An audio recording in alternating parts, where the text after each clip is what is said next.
In our headlines on this Monday afternoon, February 27th.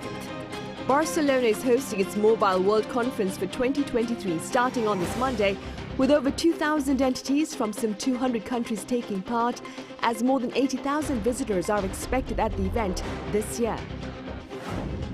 Over in North Korea, Kim Jong-un is heading a key party forum that began over the weekend, aimed at addressing agricultural matters as the regime fights a chronic food shortage worsened by pandemic restrictions. And here in South Korea, BTS J-Hope is poised to enlist in the military, having cancelled an earlier postponement request to become the second member of his team to take up his mandatory duty after Jin. We begin over in Spain today. The world's largest mobile trade show is back for this year's showcase, and the buzzword for Korean companies is AI. Our business correspondent Arirang starts us off. The biggest mobile and telecommunications trade show in Europe is back. The 2023 edition of the Mobile World Congress, hosted every year in Barcelona, kicks off on Monday. And the themes for this year's show: 5G, fintech, open net, cloud technology, digital everything. The goal of the MWC is to show the expansion of telecommunication technologies, which create opportunities in industries ranging from entertainment and manufacturing to smart mobility. More than 2,000 companies and institutions from around 200 countries are taking part, while over 80,000 visitors are expected. South Korean tech giant Samsung Electronics will have its latest products and services on display, including the Galaxy S23 series and Galaxy Book 3 Ultra. The company will also showcase its 5G network technology and a roadmap for the next generation 6G network. One of South Korea's biggest wireless telecommunications operators, SK Telecom, will introduce the company's developments in AI, urban air mobility or UAM, 6G, and the metaverse. Under the theme of AI, the wave of innovation, visitors to SK's booth can experience UAM and AI-based robots in person. The company's CEO will also likely give a speech about plans to boost their AI technology. Another South Korean mobile carrier, KT, is set to present its full-scale AI-related services at the event. This includes a solution to increase the efficiency of AI logistics center operations and a service that provides real-time optimized transportation routes using AI technology. The recent AI chat fad, ChatGPT, is also a key technology for visitors to look forward to. Microsoft's booth is expected to be packed with visitors trying to experience the generative AI-based software. Meanwhile, China's participation in the event is also garnering attention, as the country did not participate at CES 2023, which was held last month, largely due to the country's zero-COVID policy and growing competition in U.S.-China technology sectors. Beijing's biggest ICT companies, including Huawei and Xiaomi, are expected to showcase their latest mobile products at a large-scale exhibition. Lee Dae-hyun, Arirang News. Across the border, North Korea's Kim Jong-un is presiding over a plenary session on agricultural matters amid the country's food crisis. According to the state media there, on this Monday, the session began this past Sunday to review North Korea's rural development programs and to address urgent tasks. The details of the session have yet to be shared, but pundits believe boosting grain production is most likely on the agenda amid severe food shortages aggravated by pandemic lockdowns, sanctions, and poor harvest. Such plenary sessions are normally held once or twice a year, but this session is Pyongyang's second in 2 months. South Korea and its partners, the US and neighboring Japan, are going under the sea for a defense strategy that also actively incorporates a maritime nuclear deterrence. Our defense correspondent Oh Soo-young tells us why. A US nuclear-powered submarine has made a symbolic visit to South Korea's southern port city of Busan, demonstrating the Allies' sea-based deterrence against North Korea's nuclear and missile threat. The 6,000-ton USS Springfield fast attack submarine arrived on Saturday on a scheduled visit, according to the US Pacific Fleet. This comes as Seoul and Washington bolstered their joint measures to respond to potential strikes by the North, holding tabletop exercises in Washington and a naval missile defense drill with Tokyo in the EC last week. There's a great deal of force that can be applied from sea-based platforms. Of course they can. If you look at the cruise missiles that have been used by Russia against Ukraine, most of them have been fired from warships at sea. North Korea, for one, has been developing a sea-based deterrent with submarines that can carry ballistic missiles. To offset this capability, South Korea will need to continually improve its anti-submarine warfare capabilities. And given that the US and Japan both have formidable ASW forces, they can add and should assist in this respect. As warfare technology continues to advance, it is crucial for the Allies to ramp up maritime cooperation to improve intel sharing and interception skills. Within about 5 years, everything and everyone on the planet is going to be detectable by some means or another. So the ability to use the sea as a stealth environment is incredibly important. And that's everything from the seabed, you can use those for structures and sensors and things like that, but also submarine and semi-submersible platforms as well. Amid concerns that Pyongyang is growing its capability to overwhelm ground-based missile defense systems, the North threatened last week to destroy the Allies' air bases. The South Korean naval assets, on the other hand, are harder for North Korea to strike.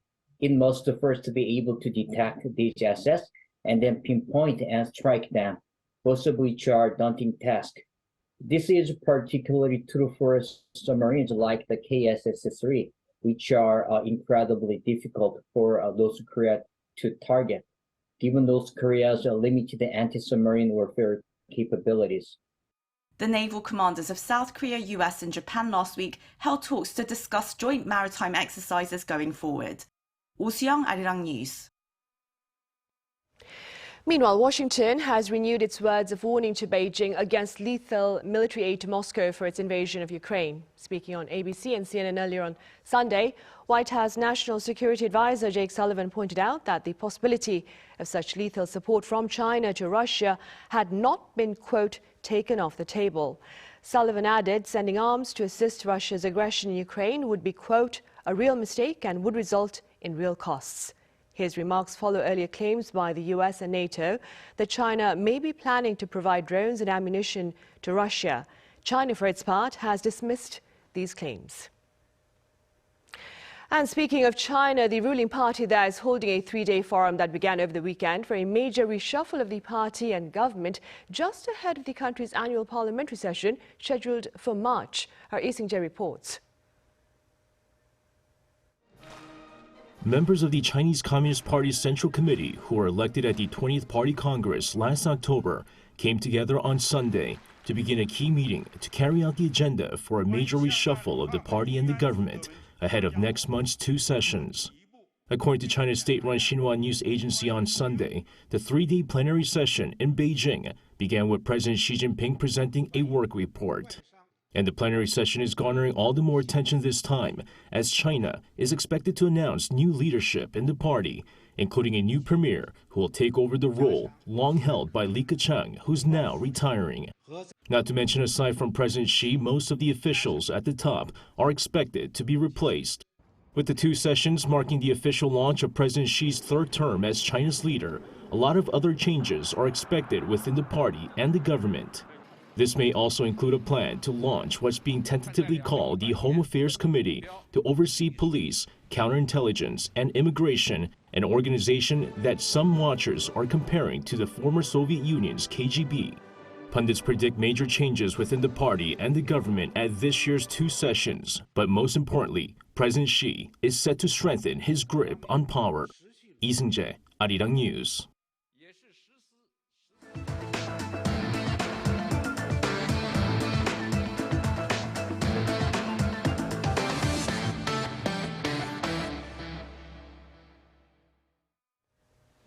BTS member J-Hope is poised to enlist in the military, having cancelled his earlier request for a postponement. According to his agency Big Hit Music this past Sunday, specific details including the draft date will be shared once they become available.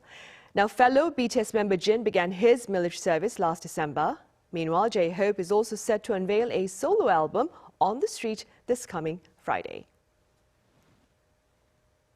Soaring prices of soju have been making national headlines in recent days, and it's adding to the woes of ordinary people. Authorities here now are stepping up efforts to address the matter. Our Ian Jin explains. Soju has long been dubbed the alcoholic drink of the working class in Korea, where it's appreciated for its low price and accessibility. Having a significant part in local culture, this drink has become a daily necessity item alongside instant ramen noodles. But recent soju price hikes, driven by inflation, are adding to the burden for consumers, and the South Korean government has stepped up and launched an intensive probe into the whole industry. Since the financial crisis in 1998, annual inflation for alcoholic beverages has lingered below 2% most years, and in the few years where it reached the 4% range, consumers were left shocked. But a bottle of soju that commonly cost around 4,000 won in 2021 is now being sold for 6,000 won in many restaurants. Industry officials say the price of raw and subsidiary materials accounted for the price hike of nearly 6%, with the government pushing for cooperation by related industries to restrict price increases. Soju prices reaching 6,000 won indicate severe psychological pressure on the working class. Policies are important to stabilize prices, but cooperation between related industries is also needed. The government has also launched a probe into the liquor industry to move against the average price of soju reaching 6,000 won at restaurants. The Ministry of Economy and Finance, the National Tax Service, as well as the Fair Trade Commission have already begun a series of meetings with industry officials to check whether the price hike is justified. According to government officials, the price of soju needs to be controlled, as it is more than just a bottle of alcohol, but is a product that is deeply embedded in the culture of daily life in South Korea. According to data, the average South Korean adult consumed 52.9 bottles of soju in 2022. 이은진, Arirang News. Black and white images of Korean independence activists have been restored to color and are set for public display here in Seoul to mark Independence Movement Day on March 1st. That would be this coming Wednesday. The Ministry of Patriots and Veterans Affairs said on Monday that images of 14 prominent independence activists, including An Jong-un, Kim Gu, and Yoon Bong-gil, have been restored using AI and face restoration technology. The images will be shared on a screen outside the National Museum of Korean Contemporary History in Gwanghwamun Square. The display will be on until April 11th. Early to bed and early to rise makes a man healthy, happy, and wise, they say. Now, these words of wisdom are fueling a new market here, targeting those who simply cannot sleep with smart mattresses and digital treatments. Our Lee Soo-jin was out and about. Insomnia, a common type of sleep disorder, is giving people across the globe sleepless nights. But it has also become a burgeoning business. In Korea, the number of people suffering from insomnia has been on an upward trend for the past 4 years, with more than 680,000 people seeking treatment in 2021. The global market for insomnia treatments was worth more than $5 billion in 2022 and is slated to top $6 billion by 2028. As the market continues to grow, the sleep tech industry has seen the release of many promising products. One of those sleep tech products is this smart mattress. It uses new materials and shifts to fit your body as you move in your sleep. One domestic home appliance company jumped into the sleep tech industry with the release of smart mattresses late last year. We have replaced the springs in our mattresses with the more advanced sleep-style technology. With sleep-style technology, the hardness of the mattress can be adjusted to the user. Sleep tech devices are not the only area of the insomnia market that is advancing.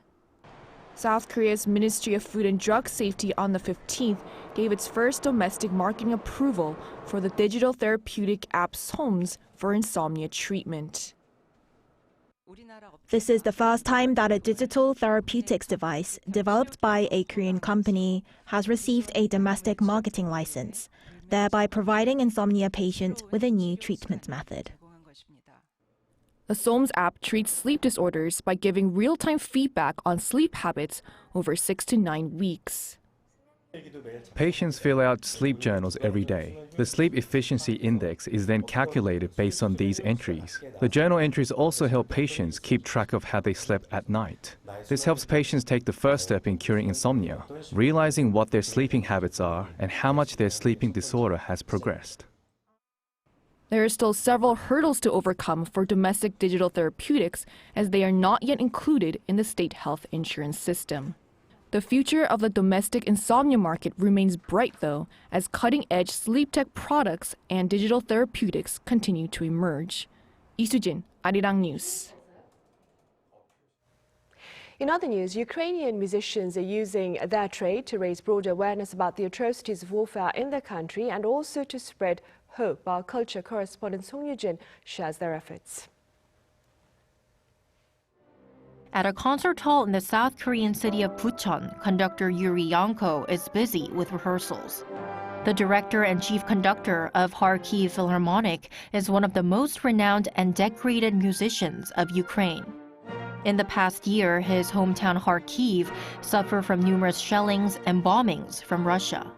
Though painful, Yanko decided to use his art to defend the honor and glory of his country.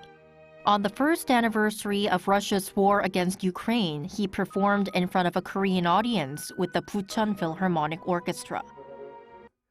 With this concert, I want to remind people again about Ukraine, about its heroic struggle against the aggressor.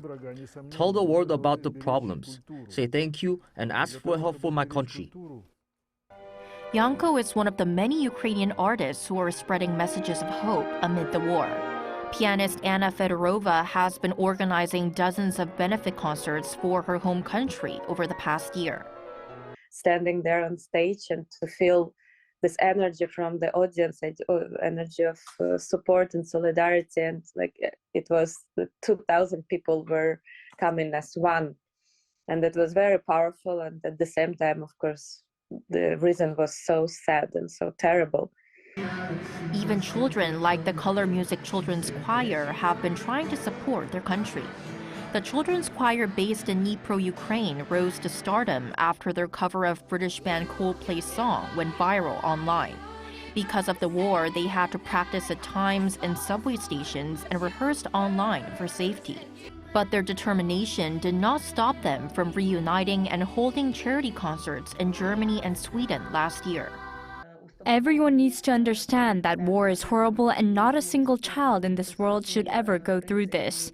War should never be an option. With the support of the world, the day of victory for Ukraine will come. Though these artists are performing far apart, they share one thing in common. They'll continue to perform, trying to help heal the scars of war and show the world that Ukraine still stands strong. Song Yoo-jin, Arirang News.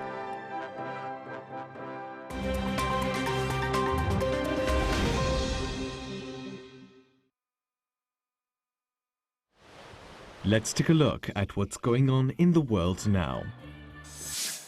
In Italy, dozens of migrants have died after a boat sank off the country's coast. At least 59 people died after a boat believed to be carrying some 150 migrants crashed into rocks near the coastal town of Crotone in southwest Italy on Sunday morning local time. 12 children are among the dead, and the death toll is expected to rise as several passengers remain missing. Around 80 people have been rescued so far, including one who has been arrested on charges of migrant trafficking. The vessel is said to have left Turkey around 3 days ago. The passengers included refugees from Pakistan, Iran, Somalia, and Afghanistan, many of whom were fleeing conflict and poverty. The tragedy comes as Italy's government is looking to stem the inflow of migrants and close illegal immigration routes. Moving on to Nigeria now, where vote counting for the country's presidential and parliamentary election is underway. The elections are the tightest in the history of Africa's most populous nation, as 3 of the 18 presidential candidates have a good chance of winning. The elections started Saturday local time, with some polling stations closing later than planned on Sunday. This because of delays caused by isolated cases of violence by armed groups and technical issues. Although some states have announced preliminary results, the process is expected to take several days. Nigeria's new leader will face a slew of issues, including cash shortages, high living costs, and attacks by groups known locally as bandits, responsible for killings and kidnappings, usually for ransom. Meanwhile, in Israel, around 160,000 people protested in the capital of Tel Aviv on Saturday in opposition to the Supreme Court override bill. Joined by smaller demonstrations nationwide, protesters are angry at Israel's far-right government's attempts to implement judicial reform, which would allow it to overrule Supreme Court decisions with a simple majority in parliament. The proposed reform would also allow the government to nominate judges and removes the court's ability to determine government appointments unreasonable. Both clauses passed the early stages of the process last Wednesday and need to pass 2 more parliamentary votes in order to become law. The protest marks the 8th week that people have gathered in increasing numbers to protest against the reform. And finally, Australian Prime Minister Anthony Albanese has become the country's first sitting leader to march at Sydney's Gay and Lesbian Mardi Gras parade. Joining tens of thousands of revelers and hundreds of floats on Saturday local time, the PM called the festivities a celebration of modern Australia. This is not the first time that Albanese has been at the parade, as he first attended the event in 1983. Marking its 45th iteration, this year the parade returned to its home in Oxford Street after COVID-19 induced restrictions saw it temporarily relocated. The parade also coincided with Sydney World Pride 2023, an international event promoting LGBTQ issues and running until March 5th. Matthew Ashley, Arirang News.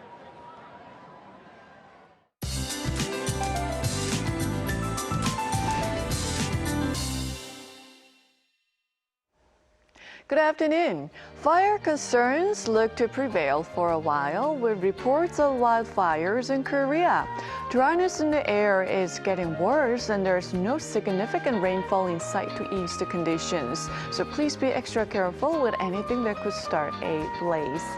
After a chilly start, temperatures are rising fast to reach double-digit figures in most parts of the country. But also do notice why temperature swings and do dress accordingly. I know decisions over what to wear are quite confusing this time of year. And it's that unwelcomed guest again find us levels look to be high in western parts of the country, but the rest of the country is having decent air quality under bright skies.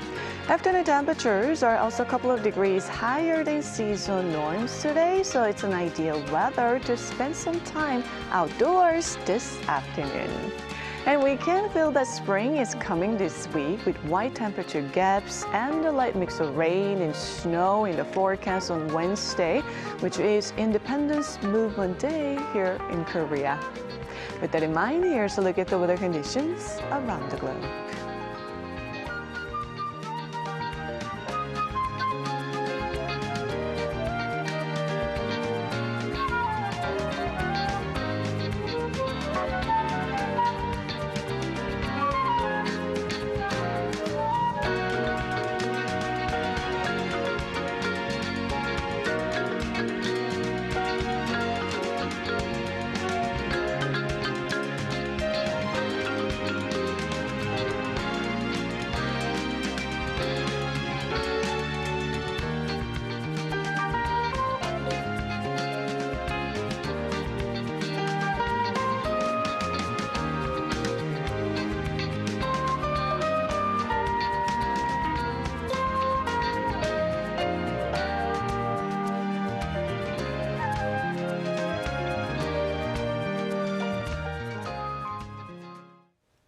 Those are the headlines at this hour. Thank you for watching, but do stay with us for our panel session coming up next.